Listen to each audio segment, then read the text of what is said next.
The night I planned to propose to Vanessa, I had the ring in my pocket, champagne on the table, and exactly one problem: she was 41.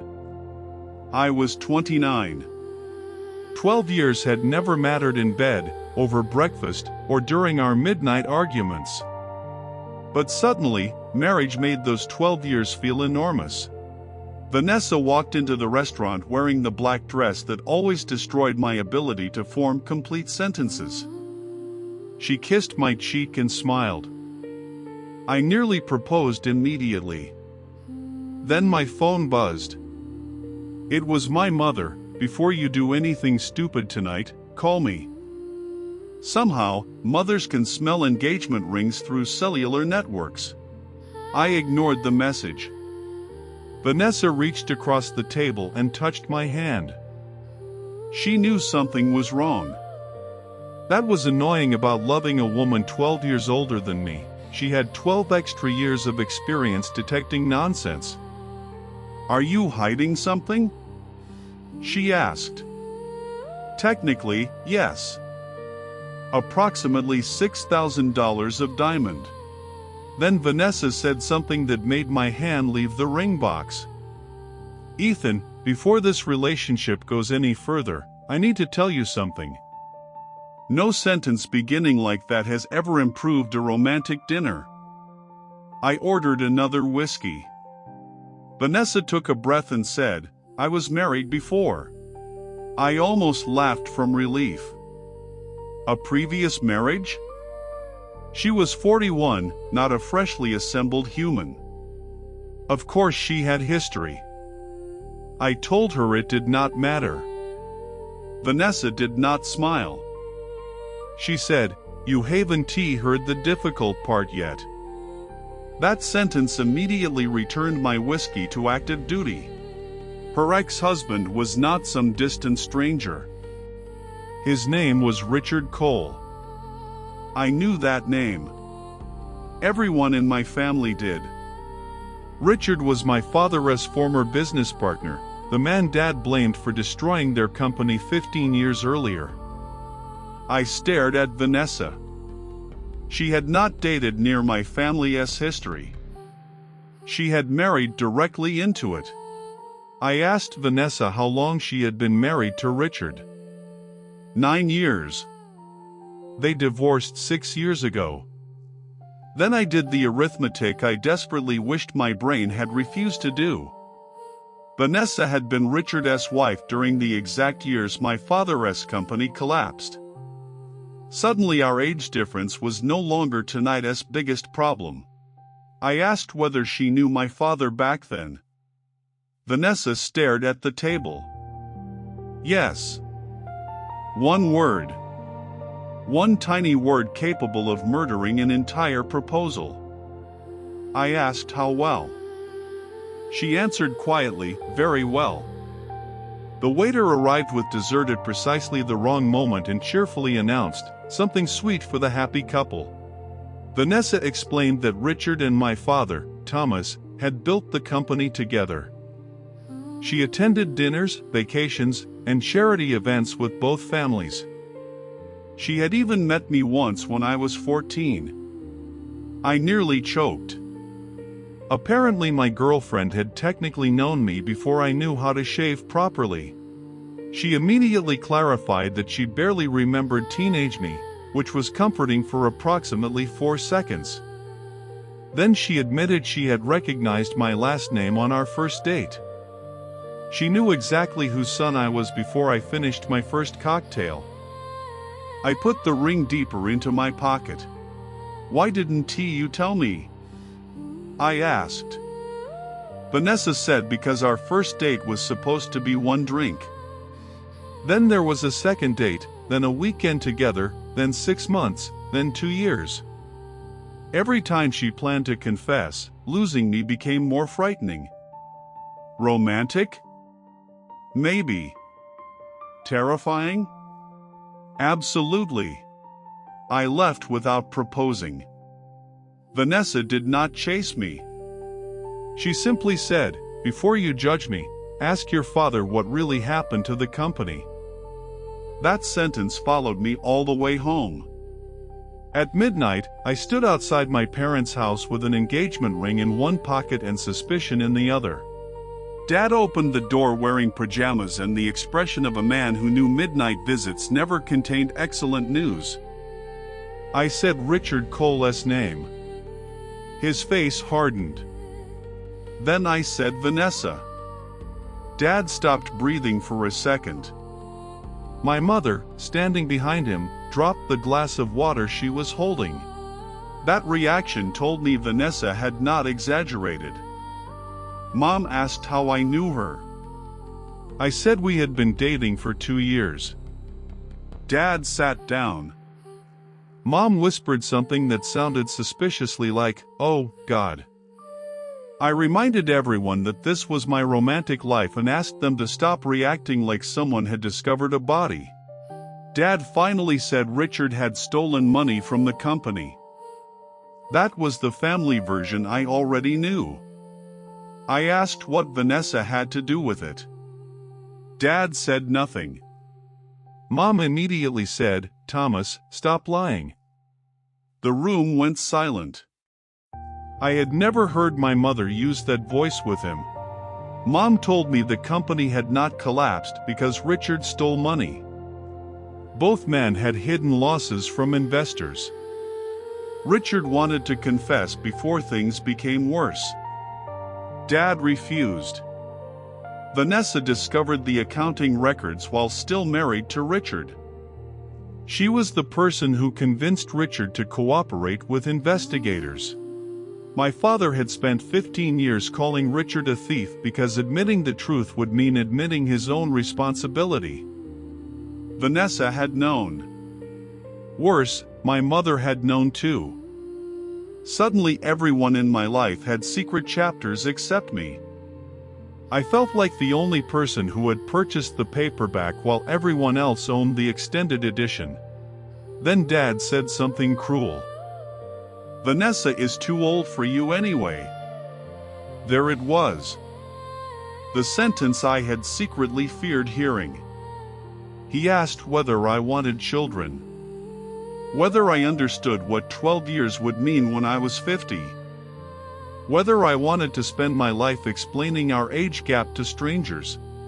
The uncomfortable truth was that I had asked myself those questions too.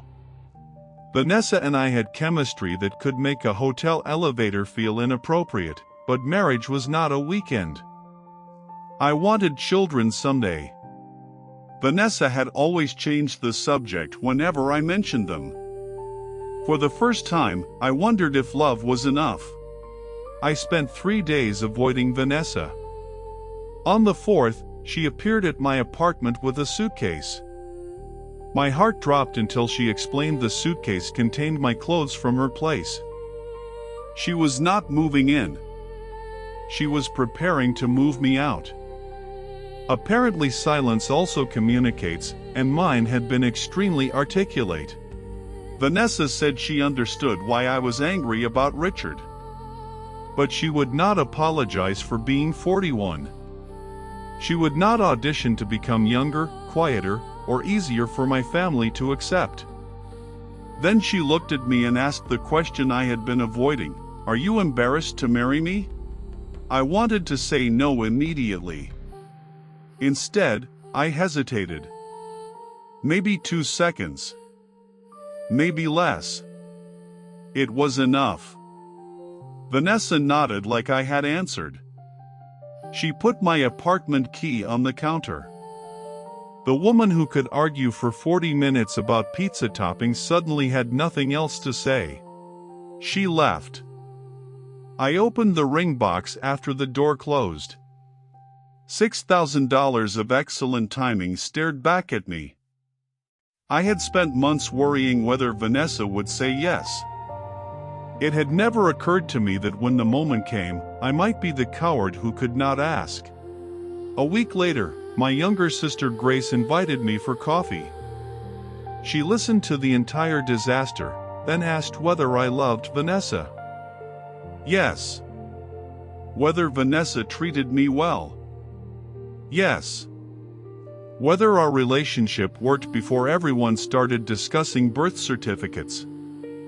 Yes. Grace stirred her coffee and said, "Congratulations. You found the problem. The problem was me. More specifically, the imaginary audience living inside my head." I had pictured coworkers whispering, strangers assuming Vanessa was my older sister, friends making jokes, my father disapproving. I was considering throwing away the woman I loved to avoid conversations that had not even happened. But Grace stopped me before I could turn this into a motivational speech. She said love was not the only issue. If I wanted children and Vanessa did not, no amount of bravery would solve that. Go ask the adult questions, she said. Not the questions scared people ask on your behalf. So I called Vanessa. She agreed to meet at her apartment but warned me not to arrive with flowers. I arrived with no flowers. Also no speech. Also no dignity, because Pancake, her enormous golden retriever, greeted me by stealing one shoe and disappearing into the bedroom with it. I asked Vanessa directly whether she wanted children. She went quiet. Then she told me another secret. At 36, she had frozen several eggs after her divorce because she was not ready to close that door. She had never told me because she feared I would hear the information as a deadline. She said she wanted a family, but she would not promise biology would cooperate simply to make me comfortable. We might have a child naturally. We might need medical help. We might adopt. Or life might choose differently. Marriage, she said, requires loving a person, not purchasing a guaranteed future. That conversation scared me more than the age gap because it was real. There were no jokes to hide behind. I told Vanessa I wanted children, but I wanted her more than I wanted a specific version of the future. She studied my face and asked whether that answer belonged to me or to Panic. I did not ask her to take me back that night. Instead, I asked for time to prove that I was choosing her rather than simply reacting to losing her. Vanessa agreed. She also made me retrieve my own shoe from Pancake, which felt like an unnecessarily symbolic test of adulthood. 2 weeks later, Dad invited Vanessa to dinner.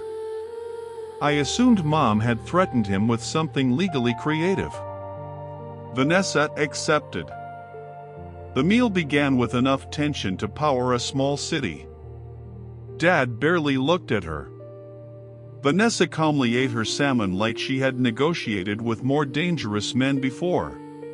Finally, Dad apologized for blaming Richard publicly all those years. Vanessa accepted the apology but refused to help him rewrite history. Then Dad surprised me. He admitted his objection to our relationship was partly selfish. Vanessa reminded him of the worst period of his life, and seeing her with his son made the past impossible to ignore. I thought that was the final family secret. Naturally, I was wrong. After dinner, Mom pulled Vanessa aside. They talked privately for 20 minutes. When Vanessa returned, her eyes were red. I asked what happened. She said, "Your mother just apologized for something I never knew she had done." Years earlier, when the company scandal exploded, Mom had anonymously sent Vanessa a letter accusing her of manipulating Richard and destroying both families. Vanessa had kept that letter for years without knowing who wrote it. My mother had been carrying the guilt ever since. Apparently, our family collected secrets like other families collected refrigerator magnets. Vanessa did not instantly forgive everyone and float into my arms under romantic lighting. That would have been convenient television. She told me trust had to be rebuilt. So for 3 months, we dated again from the beginning. Coffee. Movies. Long conversations. No pretending the difficult subjects did not exist. We discussed money, aging, children, retirement, health, and even what would happen if I became the annoyingly energetic 60-year-old married to a 72-year-old who wanted me to sit down. Vanessa said she would simply buy a comfortable chair and threaten me until I used it. Then Richard returned. Not dramatically from the dead. He simply emailed Vanessa because he had heard about us through mutual friends. He wanted to meet me. My first instinct was absolutely not. My second instinct was also absolutely not. Vanessa said perhaps confronting the past was healthier than pretending Richard lived on another planet. Richard was 58, calm, successful, and annoyingly normal. He did not threaten me or warn me away from Vanessa. Instead, he said their marriage ended because they became different people after the scandal. Then he smiled and said, "She terrified me too when I wanted to marry her." That did not help. Before leaving, Richard gave me one piece of advice. Do not marry Vanessa because you are trying to prove the age difference does not matter. And do not leave her because you are afraid it does. Marry her only if you know exactly what matters and have chosen it anyway. 6 months after the restaurant disaster, Vanessa and I returned to the same place. She immediately became suspicious because I had voluntarily worn a jacket. Apparently my normal fashion standards were useful camouflage. Halfway through dinner, I reached into my pocket. Vanessa said, "If that's your phone, I will throw it into the soup." I put the ring box on the table. Vanessa stopped smiling. I told her I had bought it before our first disastrous dinner. I had almost proposed that night. Then I admitted the part one hated most. I had been afraid. Not of her age. Of being judged for choosing her. Then I told her what had changed. Nothing about our ages. She was still 12 years older. Biology was still biology. Our histories were still messy. My family was still exhausting. The difference was that I finally understood marriage was not choosing the safest future. It was choosing whose uncertainty I wanted to face. I asked Vanessa to marry me. She stared at the ring, then at me. 10 seconds passed. 15. I started experiencing the longest cardiac event in human history. Finally she said, "You made me wait 6 months, so I wanted you to suffer for at least 20 seconds. Then she said yes. Our wedding was small. Dad came. Richard did not, by mutual agreement, because there are limits to emotional maturity and seating charts. Mom cried before the ceremony even started. Grace gave a speech explaining that she deserved credit for the marriage because I had required professional-level sibling supervision. 3 years later, Vanessa and I became parents to a little girl named Sophie after a long fertility journey that looked nothing like either of us had imagined. Some months were hopeful. Others were brutal. But when I first held Sophie, nobody in the hospital asked which parent was 12 years older. People still occasionally mistake Vanessa for my older sister. The first time it happened after our wedding, I nearly corrected the waiter. Vanessa stopped me, smiled sweetly, and said, "Yes, I'm his sister." Then she kissed me directly on the mouth and watched the poor man's soul leave his body. I once thought I was afraid to marry a woman 12 years older than me. I eventually realized I was afraid to make a permanent choice that other people might question. Vanessa never needed me to prove age was meaningless. She needed me to prove my choice was mine. The ring was easy. Growing into the man who could give it to her was the difficult part.